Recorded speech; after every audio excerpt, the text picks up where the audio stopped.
Designer था, design किया था उसका एक ये लेफ्ट साइड देख रहे हैं आप लोग, मजदूर लोग बनाए थे, उसका जो है हाथ उसका लाल किला नहीं, वो शाहजहां के टाइम में ना गोल्ड राइट हैंड जो बना हुआ है, the love story of foundation history बताया गया, फाउंडेशन दिया गया। तो बेटर है कि आप सामान, तो वहाँ पे बंदर।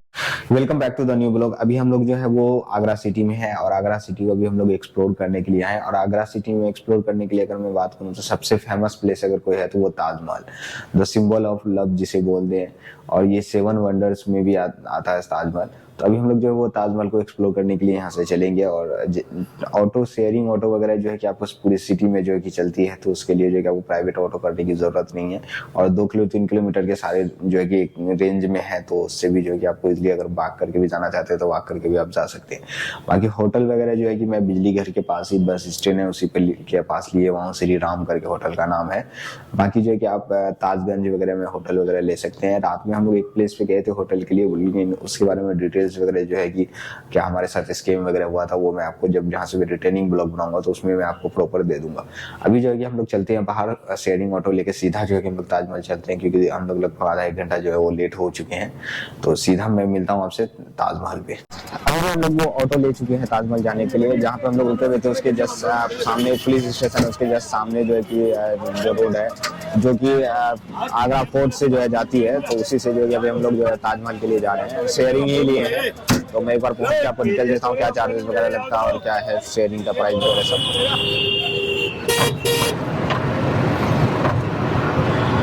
अभी जो हम लोग वो ताजमहल के पास जो है पहुंच चुके हैं। मेरे पीछे जो है वो ताजमहल का एंट्री गेट है और सामने ही जो है ताजमहल मेट्रो स्टेशन का भी काम चल रहा है, क्योंकि अभी आगरा में जो है वो आगरा मेट्रो का काम चल रहा है। तो जितने भी टूरिस्ट प्लेस है उसको मेट्रो से जो है कनेक्ट किया जा रहा है। और ये सामने जो है वो एंट्री गेट है। और आपको यहाँ पे जो है कि शूज कवर वगैरह जो है कि वो बाहर ही लेना होता है। और एक बार भी हम लोग अंदर चलते हैं, अंदर भी पता कर लेंगे कि क्या अंदर मिलता है कि नहीं मिलता है, क्योंकि एग्जैक्टली क्या ये लोग 10 रुपये चार्ज कर रहे हैं। तो वो सारी डिटेल्स जो है कि मैं आपको जब मैं निकलूंगा तो ब्लॉग के लास्ट में देके भी आपको दे दूंगा। तो हम लोग अभी चलते हैं अंदर जाकर टिकट वगैरह लेते हैं, बाकी जो डिटेल्स वगैरह वो सब मैं आपको अंदर देता हूँ जाके। जब आप ताजमहल की तरफ इंटर करेंगे तो जिस रास्ते से जाएंगे फुटपाथ से, तो वहाँ पे बंदर वगैरह जो है कि आपको बहुत ज़्यादा दिखने को मिलेगा। तो बेटर है कि आप सामान वगैरह जो है कि अपना जो उसको थोड़ा सा सेफ करें बंदरों से, क्योंकि वो लोग लेके भाग जाते हैं। तो इस चीज़ का आपको स्पेशली जो है केयरफुल रहना। बाकी ये पाथवे है जिसके थ्रू जगह हम लोग अंदर की तरफ जा रहे हैं। लगभग 100-250-300 मीटर जो है कि चलना पड़ेगा यहाँ से, फिर जाके मेन गेट आती है ताजी। बाकी यहाँ पे जो है कि काम वगैरह भी चल रहा है और लाइटिंग वगैरह का भी काम चल रहा है, प्लस डिज़ाइनिंग वगैरह किया गया है। और नाइट वगैरह में आई थिंक ये सब में जो है कि साउंड वगैरह या फिर लाइटिंग वगैरह जलता होता और भी प्यारा लगता हो। बाकी आसपास में उनको पूरी ग्रीनरी जो है कि इन्वायरमेंट मिलेगी, पेड़ पौधे लगे हुए हैं साफ, क्योंकि सुबह का टाइम है तो साफ सफाई वगैरह भी अभी हो रहा है सब कुछ। जैसे जैसे आप जो है कि अंदर की तरफ एंटर करेंगे इस टाइप का जो है कि आपको पिलर जो है कि वो हर जगह दिखने को मिलेगा, जिसपे जो है कि सारा इन्फॉर्मेशन वगैरह जो लिखा हुआ है। जैसे यहाँ लिखा हुआ है the love story of Mumtaz and Shahjahan, उसके बारे में डिटेल्स लिखा हुआ है। अगर आप इसके अपोजिट साइड जाएंगे तो अपोजिट साइड जो है कि आपको यहाँ पे द ड्रीम ऑफ ताजमहल के बारे में लिखा हुआ है। तो इस टाइप का जो कि आपको सारे पिलर यहाँ पे पड़े हुए हैं, आगे भी पिलर्स पड़े हुए हैं। तो ये लाइन में जो कि सारे लिखे गए हैं, ये एक अच्छी चीज़ जो है कि हिस्ट्री वगैरह जो है वो बाहर में भी लिखा गया है। तो आप एंट्री करने से पहले एक बार जो कि जरूर पढ़ ले। यहाँ पे भी दिया हुआ है the side for the Taj Mahal के बारे में डिटेल्स वगैरह दिया हुआ है। बाकी इस साइड अगर आप जाएंगे तो यहाँ पे दिया हुआ है आपको सारा जो कि ताजमहल का महल के बारे में। तो ये सारा इन्फॉर्मेशन जो है यहाँ पे आपको मिल जाएगा टुगेदर। तो आप देख लें एक बार, जब भी आए तो यहाँ जाने से पहले अंदर जो है वो पढ़ के फिर जाए। अभी जो है हम लोग वो ताजमहल के एंट्री गेट के पास आ गए। यहाँ पे जो है कि एक पिलर बनाया गया है जिसमें जो है कि इसके इतिहास और इसके फाउंडेशन वगैरह के बारे में लिखा गया है। एक बार मैं आपको दिखाता हूँ। तो यहाँ पे जो है कि मोनूमेंट ऑफ लव जो है वो इसका टाइटल है, जिसमें जो है कि ताजमहल का जो है कि सेक्शन वगैरह बना हुआ है, प्लस जो है कि यहाँ पे कैप यूज किया गया वो सारा जो है वो यहाँ पे दिया गया। और यहाँ पे जो है कि लगभग 22 साल में जो इसे कंप्लीट किया गया 2000 मजदूरों के द्वारा। जो 173 मीटर जो है वो ये है और उसकी हाइट है। और ये सारी चीज़ें जो है कि वो यहाँ पे लिखा हुआ है आपको इंग्लिश और हिंदी प्लस दोनों में। एक बार जो कि आप पॉज करके पढ़ सकते हैं यहाँ से। बाकी जो है कि मैं इंस्टाग्राम पे भी जो है कि दे दूंगा 5 से। और इसी के अपोजिट साइड में जो है यहाँ पे जो है कि इसका फाउंडेशन हिस्ट्री बताया गया है कि इसे बनाया कैसे गया है। जैसा कि आप जानते हैं कि ताजमहल के नीचे जो है कि वो वुडन फाउंडेशन दिया गया है, क्योंकि एक तरह की लकड़ी होती है जो पानी से जब ज़्यादा इंटरेक्ट करती है तो वो और ज़्यादा हार्ड और मजबूत होती है। तो उसका नींव यहाँ पे दिया गया है। वो सारा हिस्ट्री जो है यहाँ पे लिखा हुआ है। बाकी जो है कि QR कोड जो है कि दोनों साइड दिया हुआ है, आप उसे भी स्कैन करके इसके हिस्ट्री रिलेटेड जो भी इन्फॉर्मेशन है वो सारा आप पढ़ सकते हैं। तो ये एक अच्छी जो है कि इनिशिएटिव है कि आपको सारे डिटेल्स वगैरह गेट पे मिल जाएंगे। तो एक बार आप पढ़ के जाएंगे तो और ज़्यादा आप जो है बेहतर ताजमहल को समझ गए। बाकी हमारी ब्लॉग देख के जो है वो तो आप सारा डिटेल्स वगैरह जान ही लेंगे। तो बेटर है कि अगर आप नहीं आ पा रहे हैं तो हमारे ब्लॉग को देख के जो है कि आप सारी डिटेल्स वगैरह जाने। अगर आप आ रहे हैं तो इसे पढ़ के जो है कि जरूर अंदर एंट्री करें। अभी जो हम लोग वो लॉकर रूम के पास पहुंच चुके हैं। ताजमहल गेट से जो कि जब आप एंट्री करेंगे तो उसी जगह आपको दिखाएगा कि इंडिकेशन की जगह लॉकर रूम है। तो आप लॉकर रूम में जो है कि सामान वगैरह रख सकते हैं, क्योंकि एक्स्ट्रा सामान वगैरह अंदर अलाउ नहीं है। तो ये सामने जो है कि वो लॉकर रूम बना हुआ है। 20 रुपीज़ पर बैग जो है वो चार्जेज है, आप यहाँ पे रख सकते हो। और सामने से जो है कि वो एंट्री गेट है, तो आपको इधर से आना होगा और फिर आके जो कि यहाँ पे लॉकर रूम में रखना होगा। यहाँ पे भी कुछ पार्क वगैरह बना हुआ, अगर आपके पास टाइम है तो आप इधर भी जाकर एक्सप्लोर कर सकते हैं। बाकी जो है कि अभी हम लोग टाइम वेस्ट नहीं करते हैं, सीधा जो है कि चलते हैं टिकट वगैरह लेके। अभी जो है एंट्री गेट के पास आ चुके हैं और यहाँ पे जो है कि आपको गाइड वगैरह भी जो है वो मिल जाएंगे। प्लस जो है कि यहाँ पे QR कोड का भी ऑप्शन दे रखा है, आप स्कैन करके जो है कि यहाँ से भी जो है कि टिकट वगैरह जो है वो बुक कर सकते हैं। 45 का जो है कि आपको यहाँ QR कोड से स्कैन करके लेना होगा और अंदर आप जाते हैं तो उसके लिए 50 रुपीज़ आपको अलाउ करना होगा, का चार्जेस वगैरह जो है वो पे करना होगा। बाकी क्या चीज़ें अलाउ है वो सारी चीज़ें जो कि डिटेल एक बार मैं जब बाहर निकल जाऊंगा एक्सप्लोर करके फिर जाके आपको दूंगा। बाकी अभी हम लोग जो है ट्राई कर रहे हैं गाइड का, देखते हैं अगर बजट में हो जाता है तो गाइड लेंगे, नहीं तो फिर ऐसे विदाउट गाइड ही जो है कि एक्सप्लोर करेंगे। वो सारी डिटेल्स जो है कि मैं आपको ब्लॉग के लास्ट में दूंगा, एक बार जब मैं सारा एक्सप्लोर करके आ जाऊँगा। अभी चलते हैं, अभी हम लोग जो है वो टिकट काउंटर के पास आ चुके हैं जहाँ पे टिकट बुकिंग वगैरह होता है। मैं एक बार कैमरा से दिखाता हूँ। सामने जो है वो टिकट काउंटर बना हुआ है और एंट्री पॉइंट जो है वो इस साइड से है। तो टिकट काउंटर में जो है कि यहाँ अलग अलग सेक्शंस बना हुआ है, जो इंडियन विजिटर के लिए कैश पेमेंट, फॉरेनर विजिटर, फिर कैश पेमेंट, इस तरह के अलग अलग काउंटर्स जो है वो बना हुआ है। और 50 रुपीज़ जो है कि यहाँ से आपको चार्जेस लगेंगे कैश से। बाकी आप ऑनलाइन भी कर सकते हो, यहाँ पर भी QR कोड का ऑप्शन दे रखा है, आप यहाँ से स्कैन करके कर सकते हो। बाकी एंट्री के लिए जो कि वो यहाँ से है। अभी जो हम लोग वो अंदर इंटर कर चुके हैं और जो है कि आपको माइक वगैरह या फिर कोई भी ट्राईपोड वगैरह जो है कि वो इंटर अलाउ नहीं है, बट लेकिन आप कैमरा वगैरह GoPro वगैरह लेके आप जा सकते हो, फ़ोन वगैरह। खाने पीने का भी सामान अलाउ नहीं है, बैगेज वगैरह भी जो है कि आपको अलाउ नहीं है। पास में भी जो है कि एक बना हुआ है रखने का स्टोरेज, जहाँ पे रख सकते हैं, अगर वो खाली है तभी, अगर फुल हो जाती है तो नहीं रखते हैं। बाकी जो है कि आपको बाहर रखना होता है। हमें जो है कि थोड़ा एक्स्ट्रा पे करना पड़ गया, क्योंकि हमारे पास जो कि माइक वगैरह था और बैग वगैरह जो कि हम लोग बाहर जमा कर दिए थे, तो उसके लिए जो कि हमें एक्स्ट्रा देना पड़ गया गार्ड को, तब वो रखने के लिए तैयार हुआ। बाकी जो है कि यहाँ से जो है कि आपको एंट्री गेट है, चेकिंग वगैरह जो है सब सिक्योरिटी वगैरह यहीं पे होगा। और एग्जिट के लिए इस साइड बना हुआ है, यहाँ से आप एग्जिट कर सकते हैं। और बाकी जैसे ही आप इंटर करेंगे तो ये सामने का जो रूट हो गया, यहाँ से जो है आप सीधा ताजमहल की तरफ जाएंगे। सर जिस जगह पे आप लोग खड़े हैं ना, इस जगह को बोलते हैं फोरकोर्ट एरिया। इसका मतलब ये है ताजमहल का 4 गेट 4 गार्डन है सर। तो पहला गेट जो आपने एंट्री किया वो है first gate, Shahjahan memory gate, जहाँ से शाहजहां ने एंट्री करते थे सर। सेकंड गेट है sir south gate. South gate से सर कारीगर या मजदूर वगैरह एंट्री करते थे, पर आज के ज़माने में यहाँ आगरे का लोकल लोग रहते हैं, जो यहाँ पे शाहजहां ने उनको वो जगह रहने के लिए दिया था, तो उसको बोला था साउथ गेट की कॉलोनी सर। थर्ड गेट कौन सा हो गया आपका? East gate. ईस्ट गेट बोलते हैं सर VIP गेट। आज के ज़माने में कोई भी राष्ट्रपति, प्रधानमंत्री या सुपरस्टार आता है ना, उसी गेट से आता है, VIP गेट से सामने वाले थे, जहाँ से ताजमहल का VIP वगैरह वहीं से ही आता था। और इसको बोलते हैं सर रॉयल गेट यानी नॉर्थ गेट। तो रॉयल गेट बोले तो शाही दरवाज़ा सर। और शाही गेट के आप ये डॉम देख रहे हैं सर, स्मॉल वाले फ्रंट पे आप डॉम देखिए वाइट वाले, ये सर 11 डॉम है सर। ऐसे ही 11 डॉम इसके बैक साइड है, जिससे बताया जाता है ताजमहल को कंप्लीट करने के लिए 20 years लगा था, यानी कि ताजमहल को बनाने के लिए पूरा 22 साल लगा था सर। 11 आगे 11 पीछे, तो 22 डॉम है, तो इसलिए इसको 22 साल लगा था ताजमहल को बनाने के लिए। और ये आप लोग रूम देख रहे हैं सर रेड वाला, ये 210 रूम है।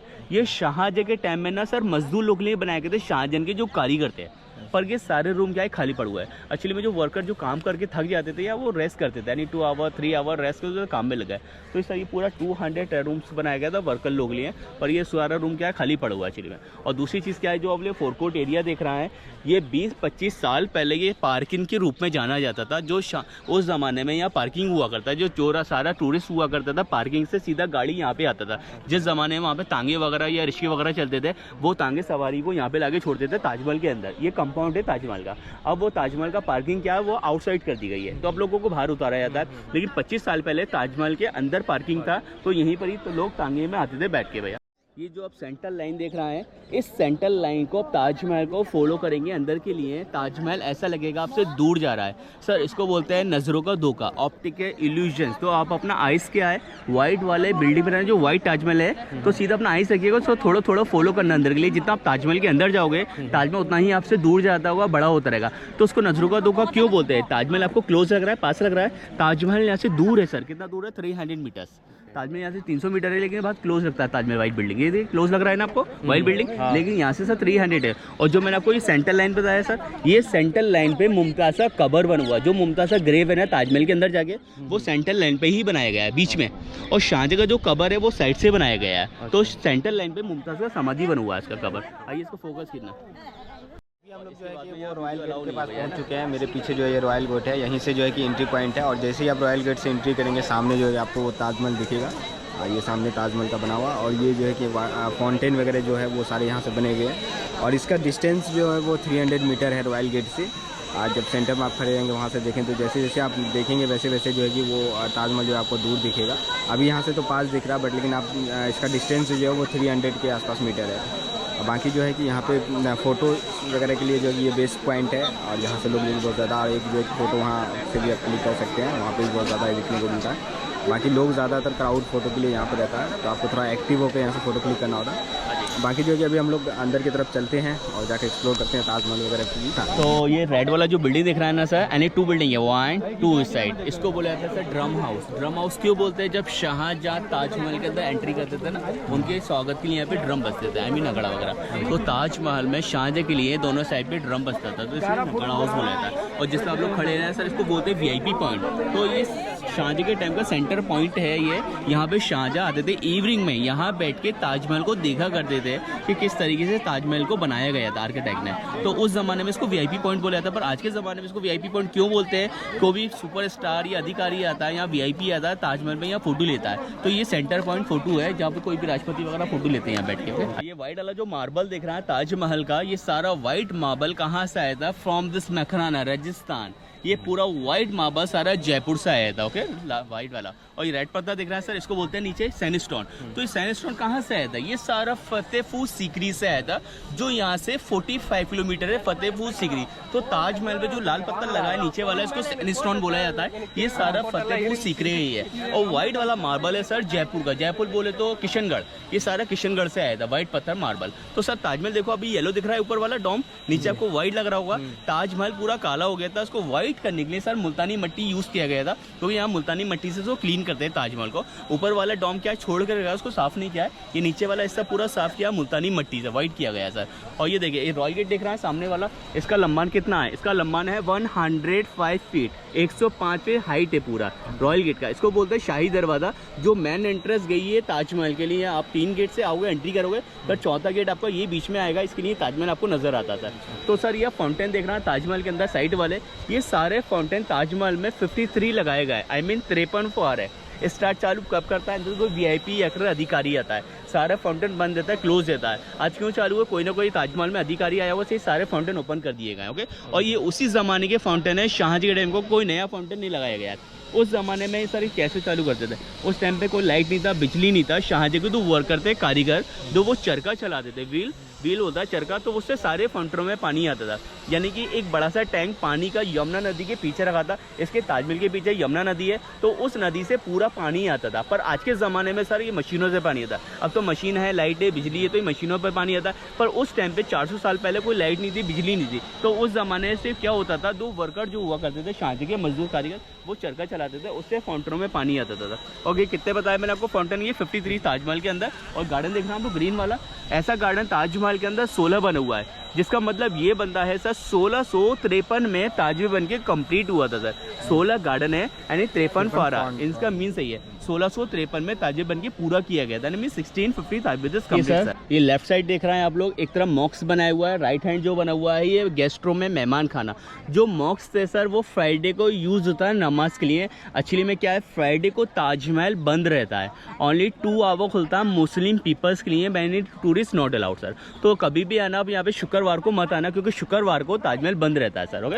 ओनली 2 घंटे की खुलता है यहाँ नमाज के लिए, मुस्लिम लोगों के लिए सर। और ये सर गेस्ट रूम मेहमान खाना शाहजहाँ के टाइम में यूज़ होता था, पर कोई यूज़ नहीं होता है, ये लोग ऐसे घूम के निकल जाते सर। तो दूसरी चीज़ क्या है, ये ताजमहल का जो पिलर देख रहा है सर वाइट वाला, ये 4 पिलर है। ये दिखने में आपको सीधा दिखाई दे रहा है सर, ये सीधा नहीं है। एक्चुअली में क्या है, ये थोड़ा टेढ़ा बनाया हुआ है, बाहर की साइड झुका हुआ है। ये टेढ़ा क्यों बना है? कभी भी तूफान या भूकंप आएगा, ये ताजमहल पे नहीं गिरेगा, ये बाहर के साइड गिरेगा। डॉम की वो मेटल देखिए हाइट पे, वो शाहजहाँ के टाइम में ना गोल्ड का था, सोने का था, पर वो गोल्ड का नहीं है, वो ब्रिटिश लेकर निकाल के बाद में उन्हीं ब्रिटिश ने दोबारा काय का लगा दिया, पीतल का लगा दिया, तो वो पीतल वाला हाइट पे है, वो छोटा सा लग रहा है आपको स्मॉल साइज, लेकिन कितना हाइट होगा उसका, वो पूरा सर 30 फीट का है, आई मीन 30 हाइट है ये, यस। और ये पिलर का हाइट कितना है सर, 175 हाइट पिलर। पूरे ताजमहल का हाइट है सर 243 नीचे से लेके ऊपर तक सर। और ये राइटिंग देखना है सर, ब्लैक कलर का मार्बल के अंदर राइटिंग देखिए, कोई कुरान पाक का चैप्टर है, ये सारा स्टोन है, ब्लैक स्टोन 1 पीस में काट के होल करके व्हाइट मार्बल में पेस्ट किया गया है, कोई कलर नहीं है, पेंटिंग नहीं है, सारा ब्लैक पत्थर है, ब्लैक पत्थर को काट के व्हाइट पत्थर के अंदर पेस्ट किया जाता है। तो सारे कुरान पाक के चैप्टर होते हैं, जैसे गीता वगैरह के चैप्टर होते हैं, ऐसे ही कुरान के कुछ चैप्टर हैं, ये तो पूरा कुरान नहीं है, इसमें कुछ चैप्टर है कुरान पाक के। और ये फ्लावर्स देखना सर, रेड कलर के, ग्रीन कलर के मार्बल के अंदर, ये भी कोई कलर नहीं है, पेंटिंग नहीं है, ये सारे सर जेम स्टोन है, जो चांदनी रात में पूनम की चांद को चमकता है। जब चांदनी रात होता है, पूरा ताजमहल व्हाइट नजर आता है, जब वो चांद के फ्लावर पड़ता है, ये फ्लावर शाइन करने लगता है, तो उसका टिकट होता है अंदर आने का 510 रुपये का टिकट होता है। तो ये सारा जो फ्लावर्स देख रहा है रेड कलर के, सारे ये जेम स्टोन है, जो चांदनी रात में पूनम की चांद को चमकने लगते हैं। तो उसका टिकट क्या अलग होता है, 5-10 रुपीज़ का टिकट होता है 1 मेंबर्स का। लेकिन उसके लिए क्या है, आपको एक दिन पहले टिकट कराना पड़ेगा। ऐसा नहीं है कि आपको हैंड टू हैंड टिकट मिलेगा ताजमहल का चांदनी रात का, उसके लिए एक दिन पहले 24 घंटे पहले टिकट होता है, उसके बाद एंट्री होता है। लेकिन उसके लिए आपको ताजमहल के अंदर तक एंट्री नहीं मिलेगा। जो आप शाही दरवाज़ा देख रहे हैं, जो आपने फर्स्ट फोटो लिया था, वहाँ शाही गेट तक आपको एंट्री मिलेगा। वहाँ से इतनी दूर से ताजमहल देखो, जो पूरा पूनम की चांद को ये ताजमहल चमकता है मून लाइट के अंदर सर, ओके। और ये राइटिंग है ना, ये भी सब पत्थर है, लेकिन ये नहीं चमकता है। ये रेड फ्लावर कौन कौन से हैं सर, इसके अंदर कुछ मूंगा लगा है जो अंगूठे में लगाते हैं, और ग्रीन वाला सर पन्ना है, एक रेड और है, वो है रूबी ऑनिक्स। जो ऑनिक्स होता है ना, वो ट्रांसपेरेंट होता है, वो चमकता है मून लाइट के अंदर। और जो मूंगा होता है सर, वो मूंगा ट्रांसपेरेंट नहीं होता है, वो नहीं चमकेगा। लेकिन जो रूबी स्टोन होते हैं, वो शाइनिंग करते हैं चांदनी रात के अंदर। ताजमहल के फ्रंट साइड आ गए हैं, जो कि अभी बैक साइड है, बट लेकिन ये पीछे जो है कि यमुना है, यमुना के साइड से ही फ्रंट साइड है ताजमहल का। बाकी जो है कि हमारे साथ जो है कि एक टूर गाइड भी काम करें, उसका नंबर भी जो है कि वो हम लोग को दे दूँगा, जो कि हम लोग को सारा एक्सप्लेन वगैरह कर रहे हैं और सारा इन्फॉर्मेशन वगैरह जो है वो शेयर कर रहे हैं। ये पीछे से हो गया बैक साइड यमुना का, और यहाँ से जो है फ़ोटो बहुत प्यारा आता है, वहाँ पे फ़ोटो वगैरह भी क्लिक करवा सकते हैं। फ़ोटो के लिए जो है कि आप हमारा इंस्टाग्राम आईडी जो है वो चेक कर सकते हैं, और उस पर जो है कि आपको सारा इन्फॉर्मेशन वगैरह जो मिल जाएगा वहाँ से, कि किस टाइप का फ़ोटो वगैरह आता है, सारा चीज़ें। बाकी जो भी है वो इन्फॉर्मेशन आप टूर गाइड के थ्रू भी जो है जान सकते हैं। उसके लिए जो है कि मैं आपको नंबर जो है डिस्क्रिप्शन में दे दूँगा। ताजमहल के जो है एक साइड जो है वो मस्जिद बनी हुई है, जो यहाँ के लोकल पीपल जो है उसके लिए खुलती है वो फ्राइडे के दिन। बाकी जो है दिन जो है आप टिकट वगैरह लेके आप जा सकते हैं। बाकी जो है कि राइट साइड में जो है, या फिर ये जो सामने बना हुआ है, ये जो है वो आपका जो है कि गेस्ट रूम हो गया। यहाँ पे जो है कि गेस्ट लोग जो है कि पुराने ज़माने में जो है रहते थे, जो राजा महाराजा के लिए आते थे। और ये सामने जो है कि वो ताजमहल हो गया। बनवाए थे खुफिया सुरंग, जो अंदर से आते थे जाते थे, सरकार ने इसको ब्लॉक कर दिया है। तो ये सीधा लाल किला निकलता है, आगरा लाल किला। यहाँ से सर 2 किलोमीटर है आगरा लाल किला, तो ये सीधा रेड फोर्ट निकलता है आगरा के लिए लाल किले। ये है आगरा का यमुना नदी, ओके। ठीक उसके सामने आप लोग गार्डन देख रहे हैं, फाउंडेशन राउंड सा, उसको बोलते हैं सर आगरे का मेहताब बाग। जो कि फिल्मी दुनिया का जो भी स्टार आता है शूटिंग के लिए, वो लोग वहाँ पर आते हैं, ताजमहल का बैक साइड का फोटो लेते हैं शूटिंग के अंदर। आपने काफ़ी ऐसी मूवी देखी होंगी जिसमें ताजमहल को दिखाते हैं ना, तो वो सारा शूटिंग वहाँ पर होता है। वो है मेहताब बाग आगरे का। और ताजमहल का जो फ्रेंड है वो यहीं से ये बैक साइड से, लेकिन लोगों ने क्या है आगे से बोलते हैं कि आगे से फ्रेंड है ताजमहल का, आगे से फ्रेंड नहीं है ताजमहल का, बैक साइड से यहाँ से फ्रेंड होता है यमुना नदी से। तो ये बैक साइड से नहीं हुआ, अब आगे से हो गया है। तो दूसरी चीज़ क्या है, शाहजहाँ जो ब्लैक ताजमहल बनाने वाले थे, आई मीन काला ताजमहल, वो वहाँ बनाने वाले थे मेहताब बाग के अंदर। लेकिन उनके बेटे ने, औरंगजेब ने अपने फादर को बंदी बना दिया, आई मीन कैद कर लिया। अगर काला ताजमहल बन जाता वो सारा मनी पैसा ख़त्म हो जाता जैसे कि, तो उनके बेटे के हिस्से में कुछ भी नहीं आता, ऐसे लोग बोलते हैं। लेकिन उसका मतलब क्या था, जो कारीगर थे वो पैसा उनका काम आ जाए जनता के, वो औरंगजेब ने वो पैसा बचा के रखा था, ये वो सल्तनत का पैसा काम आ जाए लोगों के, वो पैसा नुकसान ना हो। तो शाहजहाँ क्या थे, वो बिल्डिंगें बनवाई चले आ रहे थे मुमताज़ की मोहब्बत में, उनकी याद में। जब उनकी डेथ हो गई मुमताज़ की, तो उनकी डेथ में वो शाहजहाँ जो है पागल हो गए थे, तो वो बिल्डिंग बनवा रहे थे। फिर उन्होंने ये ऐलान कर दिया कि मुझे अपने लिए ब्लैक ताजमहल बनाना है, आई मीन काला ताजमहल। ये वाइट ताजमहल किस लिए बनाए थे कि सबको मालूम है, ये मुमताज़ के लिए बनाया था ब्लैक वाइट ताजमहल। और वो ब्लैक ताजमहल वो अपने खुद के लिए बनाने वाले थे वहाँ पे मेहताब बाग के अंदर। लेकिन उनके बेटे ने अपने फादर को बंदी बना दिया, शाहजहाँ को। शाहजहाँ को कैद करके कहाँ रखा था, वो था आगरा लाल किला रेड फोर्ट, वो है सामने लाल किला। यहाँ से सर 2 किलोमीटर है, वो दिख रहा होगा शायद आपको रेड रेड सा, वो है आगरा 2 किलोमीटर। तो वहाँ पे शाहजहाँ को बंदी बना के रखा था। जिस रूम में रखा गया था, उसी रूम की खिड़की के अंदर से, दरवाजे के अंदर से वो ताजमहल को बैठ के देखा करते थे। तो ताजमहल को क्या बोलते हैं सर, मुमताज़ महल बोला जाता है। इसको बोलते हैं सर मुमताज़ महल, जो शाहजहाँ के नाम में ये मुमताज़ महल था वो। तो वहाँ से शाहजहाँ बैठ के देखा करते थे, और वहाँ पे सर एक कोहिनूर का हीरा भी लगा था लाल किले के अंदर, जो अब वो हीरा का इंग्लैंड की रानी के पास है, वो जा चुका है। तो वहाँ पे क्या होता है सर, मेहताब बाग के अंदर फिल्मी दुनिया के स्टार आते हैं, शूटिंग वाले, जो फोटो वगैरह या वीडियोज़ वगैरह बनाते हैं। चाहे तो आप लोग भी जा सकते हो, वहाँ का टिकट समथिंग आपका 20 या 25 रुपये का टिकट है मेहताब बाग। अभी जो हम लोग वो ताजमहल के फ्रंट साइड से, जिसको कि अभी लोग बैक साइड बोलते हैं, बट लेकिन ये फ्रंट साइड है, जो यमुना साइड से वहाँ से गुजर है। और यहाँ का फ़ोटो भी जो है कि वो बहुत ही प्यारा आता है। ये प्लेस पे जो कि आप फोटो वगैरह क्लिक करवा सकते हो, और यहाँ का व्यू वगैरह जो होता है उसके लिए जो कि आप इंस्टाग्राम चेक कर सकते हो मेरा, वहाँ पे जो कि हम लोगों ने फ़ोटो क्लिक किया जो टूर गाइड ने, तो वो चीज़ें जो है कि वहाँ पे डली होंगी। और टूर गाइड का जो नंबर है वो मैं आपको डिस्क्रिप्शन में दे दूँगा, भैया से आप कॉन्टेक्ट करके आ सकते हो। चीप एंड बेस्ट में ये घुमाते हैं, और प्रॉपर जो कि आपको फोटोग्राफी वगैरह भी करते हैं। तो एक ये जो है कि आपको एडिशनल जो है कि एक्स्ट्रा मिल जाएगा इन टूर गाइड के साथ। ताजमहल जो देख रहा है ना सर, ताजमहल को शाहजहाँ के टाइम में काई से पेस्ट किया गया था। उस ज़माने में सर सीमेंट नहीं हुआ करता था, ये तो सबको ही मालूम है। 300 साढ़े 300 साल कहाँ से सीमेंट आता। तो उस ज़माने में क्या चलता था, मट्टी चलती थी या चूना चलता था। तो चूने से ताजमहल को चिपकाया गया है। चूने के अंदर क्या मिक्स किया गया, जो हम लोग शहद खाते हैं, हनी खाते हैं ना, हनी आता है, एक उड़द दाल आता है, जो उड़द दाल हम लोग चावल के साथ खाते हैं। तो उस उड़द दाल को पीसते थे, पीसने के बाद में वो शहद में मिलाते थे, शहद में मिलाने के बाद चूने के अंदर मिलाते थे। और एक गोंद और आता था, जो बबूल का गोंद होता है ना, पेड़ों में निकलता है, वो गोंद को निकालते थे पेड़ों के अंदर से, फिर उनको चूने के अंदर मिक्स करते थे। उनका गोंद बनाने के बाद फिर मार्बल को चिपकाते थे। तो ये उसी से ताजमहल को चिपकाया गया है। ताजमहल उसी से चिपका, शहद, दाल, चूना, शहद एंड गोंद। तो ये 4-5 चीज़ों से ताजमहल को चुकाया गया। लेकिन आज के ज़माने में सीमेंट चलता है, सीमेंट ऐसा होता है जो 4-5 साल के अंदर घर मकान झड़ने लगता है। लेकिन इसको देखो ऐसे ही अभी भी चुका हुआ है ताजमहल, उसी से ये चिपकाते हैं ताजमहल को, सीमेंट से नहीं चिपकाते हैं। ये सर वज़ू टैंक है, जो शुक्रवार को यहाँ पे लोग आते हैं अपना वज़ू बनाते हैं, तो उसको बोलते हैं वज़ू हाउस बोल सकते हैं आप लोग। जो शाहजहाँ के टाइम में यहाँ पे शाहजहाँ आते थे, यहाँ बैठ के अपने हाथ पैर धोते थे। हाथ पैर धोने के बाद वज़ू बनाने के बाद अंदर जाते थे नमाज के लिए। वो सामने वाला मस्जिद है, जो हर शुक्रवार को वहाँ नमाज होता है, शुक्रवार को, फ्राइडे को, क्योंकि पूरा फ्राइडे को ताजमहल बंद रहता है। ओनली 2 आवर खुलता है मुस्लिम पीपल्स के लिए, भाई tourist not allowed sir. Okay, तो कभी भी आना, पर शुक्रवार को मत आना, शुक्रवार को ताजमहल बंद रहता है ये। तो दूसरी चीज़ क्या है, जब आप ताजमहल देख रहे हैं, इस ताजमहल आप लोग कहीं से भी देखोगे, आपको हर जगह से आपको सेम ही दिखाई देगा, क्योंकि ताजमहल चारों फ्रंट सेम ही बनाया गया है। इसका चारों साइड से सेम ही दिखता है ताजमहल। दूसरी चीज़ क्या है, ताजमहल का नीचे जो बेस बनाया हुआ है सर, वो कई चीज़ का है। उसका जो बेस है वो पूरा लकड़ी का है, लकड़ी बोले तो बूट, और उस लकड़ी को जितना पानी मिलता है उतना मजबूत होता है। तो ताजमहल के नीचे सर सबसे पहले नीचे कुएं बनाए गए हैं। इसके नीचे कुएं कितने बनाए गए हैं ये किसी को नहीं मालूम है, और इसके नीचे कुएं 50 बने हुए हैं। आई मीन 50 कुएं हैं। 50 कुओं के ऊपर वो लकड़ी लगाई गई है, लकड़ी के ऊपर ये ताजमहल खड़ा कर दिया गया है। बहुत से लोग बोलते हैं कि लकड़ी तो पानी में गल जाता है, सड़ जाता है ना, पर वो लकड़ी पानी में नहीं गलता है। उसका नाम है लकड़ी का आबरूस का लकड़ी है, जिसका नाम बोलते हैं आबरूस का लकड़ी। तो उसको जितना पानी मिलता है वो मजबूत रहता है, वो स्ट्रांग रहता है। तो इस ताजमहल के नीचे सबसे पहले कुएं बनाए गए, कुओं के ऊपर लकड़ी खड़ी करी गई है, लकड़ी के ऊपर ये ताजमहल खड़ा कर दिया गया। और उन कुओं जो पानी निकलता है वो लकड़ी पे टच होता है तो वो मजबूत होता है। शाहजहाँ का रियल नेम खुर्रम शाह था, मुमताज़ का रियल नेम अंजुमन बानो। इनके ना 14 बच्चे थे मुमताज़ से, शाहजहाँ से, जिसमें कि 8 बच्चे मर गए थे, 6 बच्चे जिंदा थे। तो 6 बच्चों में 4 लड़के थे, 2 लड़कियां। 2 लड़कियों के नाम जहान आरा, रोशन आरा। 4 लड़कों के नाम दारा शुको, सुजात, मुराद, औरंगज़ेब।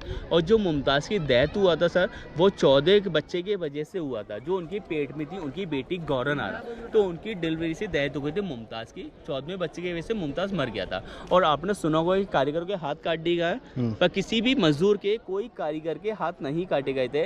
ये फेक स्टोरी है सर। एक्चुअली में इसका एक बंदा था आर्किटेक्ट, जिसका नाम था ईसा फादिम मोहम्मद शाह लाहौरी, जिसका ना अंगूठा काटा गया था, थंब। उन्होंने पेन पकड़ के पूरे ताजमहल का डिज़ाइन बनाया था, और बाकी किसी मजदूर का, कोई कारीगर का हाथ नहीं काटा गया था। एक नॉर्मल से कारीगर थे, तो शाहजहाँ उनके हाथ क्यों कटवाएंगे। हाँ, लेकिन ऐसा हुआ था, जो ताजमहल बनाने में उन्होंने 20 साल लगा दिए थे, तो उनके हाथ पैर नहीं काटे गए थे। उनको ना मुँह मांगा पैसा दिया गया था। कितने साल लगे ताजमहल बनाने में? 22 साल।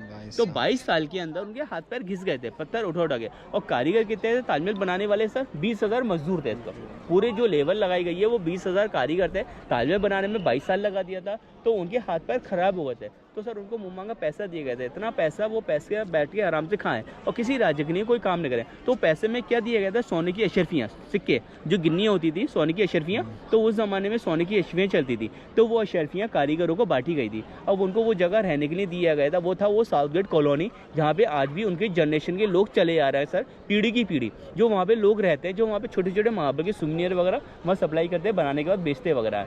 तो ये ताजमहल जो है पूरा सर लकड़ी पे ही टिका हुआ था। मस्जिद है और इस साइड जो है कि ये ताजमहल है। धूप की वजह से इस साइड जो है क्लियर ये नहीं आ रहा है। अगर आप बाहर से टिकट लेके नहीं आते हैं तो आप यहाँ से भी जो है कि वो टिकट ले सकते हैं। 200 का टिकट पड़ेगा, ऊपर जाने के लिए टिकट जो है वो मिलता है। तो अगर आप नहीं आते हैं तो वो यहाँ से आप ले सकते हैं। तो ये एक इन्फॉर्मेशन है। और बाकी जो कि हम लोग अभी टूर गाइड लिए हैं वो प्रॉपर जो है कि एक्सप्लेन कर रहे हैं हम लोग को कैसे कैसे। तो मैं उसे जो है कि सेम एज इट इज डाल दूँगा, क्योंकि वो लोग यहाँ डेली एक्सप्लेन करते हैं, उन्हें पता है हिस्ट्री एक्चुअली। हमने जो थोड़ा बहुत पढ़ा और वही थोड़ा बहुत हम एक्सप्लेन कर पाते थे। तो मुझे लगा कि बेस्ट ऑप्शन ये है कि मैं आप तक जो है टूर गाइड के थ्रू जो है प्रॉपर इन्फॉर्मेशन ला सकूँ, ताकि आप देख के आए तो आपको एक आइडिया मिल जाए, ओवरव्यू। तो ये सारी चीज़ें जो कि वो ब्लॉग में मैं डाल दूँगा। बाकी एक जो कहावत था कि जो ताजमहल जो मजदूर लोग बनाए थे उसका जो हाथ काट दिया गया था, ये सब जो है वो गलत है। 22 साल कोई भी मजदूर जो है कि वो काम करेगा तो उसका हाथ वगैरह में जो है घिस घास जाएगा, ये चीज़ें थी। बट लेकिन हाथ नहीं काटा गया था। हाँ, जो मेन डिज़ाइनर था, जो आर्किटेक्चर था, जिसने जो कि ताजमहल का मैप जो है डिज़ाइन किया था, उसका एक अंगूठा सिर्फ काटा गया था कि ताकि कोई दूसरा डिज़ाइन नहीं बना सके इस टाइप का। ये एक रीज़न था। तो उन्हें भी कंपनसेशन के तौर पे बहुत ज़्यादा दिया था और मजदूर लोग को भी जो है कि बहुत ज़्यादा सरफी वगैरह जो है कि मजदूर दिया गया था, जैसा कि वीडियो में आपने गाइड के थ्रू जो है पीछे सुना है। मस्जिद के साइड से जब आप ताजमहल की तरफ आएंगे ना, तो यहाँ से जो कि आपको स्टोन जो है वो चमकता हुआ दिखेगा इस पॉइंट से। ये पॉइंट हो गया, ये सामने जो है कि वो मस्जिद हो गया। इस साइड से जब आएंगे तो यहाँ से आके आप दिन में भी देख सकते हैं, मूनलाइट में अगर आप नहीं आ पाते हैं, यहाँ सामने से जो कि वो चमकता हुआ। अभी जो हम लोग वो अब ताजमहल विजिट करके जो है बाहर आ चुके हैं, पार्किंग में है। पार्किंग से जो कि हम लोग ई रिक्शा जो है वो रेंट किया है। 450 का हम लोग को पड़ा है, बट लेकिन आप जो है कि 200-300 के आसपास में रेंज रखो, क्योंकि हमारे पास टाइम कम था और ज़्यादा एक्सप्लोर करना था। इस वजह से जो है कि हम लोग जो है डायरेक्ट रिक्शा ले लिए। बाकी आप शेयरिंग वगैरह से भी जा सकते हो, कोई दिक्कत नहीं है, अवेलेबल है शेयरिंग, बस थोड़ा टाइम ज़्यादा लेगा। और जो है कि बाकी मैं कुछ इंटरव्यू देता हूँ कि आपको अंदर में जो है कि प्लास्टिक बोतल में सिर्फ वाटर बोतल ले जाना अलाउ है। उसके अलावा खाने पीने और कोई भी सामान जो है वो अलाउ नहीं है। बैगेज वगैरह सब जो है कि वो आपको बाहर छोड़ना होगा, कुछ भी ले जाना अलाउ नहीं है। इवन कि हैंड पर्स जो होते हैं लेडीज़ के, वो तक अलाउ नहीं है। बाकी आप मोबाइल लेके जा सकते हो, DSLR भी आई थिंक ले जाना अलाउ नहीं है, या DSLR ले जा सकते हो, बट GoPro ले जाना अलाउ है। और DSLR लेके जा सकते हो, बस उसके साथ एक्स्ट्रा कुछ लेके नहीं जा सकते हो, ट्राइपॉड वगैरह वो सब जो है वो अलाउ नहीं है। बट लेकिन ये एक अच्छी बात है कि जहाँ पे चेकिंग होती है वहाँ पे जो है कि लगेज रूम बना हुआ है, वहाँ पे आप रख सकते हो। बाकी बाहर में भी क्लोक रूम बना हुआ है, आप वहाँ पे भी रख सकते हो। टिकट की बात करूँ तो अगर आप काउंटर से कैश टिकट लेते हो तो वो 50 रुपीज़ का पड़ेगा, और बाहर से अगर आप QR कोड स्कैन करके ले लेते हो तो वो 45 रुपीज़ का पड़ेगा। टूर गाइड भी जो है कि 300 के आसपास में जो है कि आपको मिल जाएंगे। अगर आप वो ले लेते हो तो उससे जो है आपको उन्होंने पूरा जो एक्सप्लोर कर देना है। अगर आप सिर्फ हिस्ट्री में उतना इंटरेस्ट नहीं रखते तो बाकी आप हमारी ब्लॉग को देख के जो कि आ सकते हो। बाकी आप सीधा जो है कि अंदर जा सकते हो, कोई दिक्कत नहीं है। फोटो वगैरह क्लिक वगैरह जो है कि वो चीज़ें जो है कि वहाँ पे आपको फोटोग्राफर हर पॉइंट पे जो है कि आपको मिल जाएगा, जो 50 रुपीज़ जो है कि ईच फोटो का जो है वो लोग चार्ज करते हैं। बाकी अगर आप एल्बम वगैरह बनाना चाहते हो तो उसके लिए वो उनका अलग से रेट है, तो आप डिस्कस कर लेना, जितना मिनिमम आप कर सकते हो उतना ये है। बाकी गेट से जो है कि पार्किंग तक जाने के लिए भी जो है कि रिक्शा चलती है, वो इलेक्ट्रिक रिक्शा जो होती है, और वो वाली गवर्नमेंट वाली, जो कि आपको वहाँ से ड्रॉप है ना लेके आएगी और ड्रॉप करेगी। दोनों के जो है वो चार्जेस वगैरह जो है 40-50 रुपीज़ के आसपास होता है। इनकी कैमरा के अलावा और फ़ोन के अलावा आपको कुछ भी अलाउ नहीं करेंगे। आई थिंक जो है कि वो वायर वाले जो ईयरफोन होते हैं या विदाउट वायर वाले जो बड्स वगैरह होते हैं, वो सारे कुछ भी अलाउ नहीं करेगा। तो आप एक छोटा सा भी बैग जो है कैरी करो, जिसमें जो है कि आप वहाँ रख के रख दो। उसके फ्री ऑफ कॉस्ट हैं, कहीं पे 20 रुपीज़ चार्जेस हैं, उससे जो है कि आप वहाँ सामान को रख सकते हो और फिर लेके दोबारा जा सकते हो। बाकी कोई भी इन्फॉर्मेशन के लिए जो है कि आप मुझे सीधा जो है कि मैसेज कर सकते हो इंस्टाग्राम पे, या कमेंट में ये कर सकते हो। वहाँ से जो है कि आपको सारा प्रॉपर इन्फॉर्मेशन मिल जाएगा। आई होप कि ये वीडियो जो है कि आपको अच्छा लगा होगा। मैं मिलता हूँ आपको नेक्स्ट ब्लॉग में।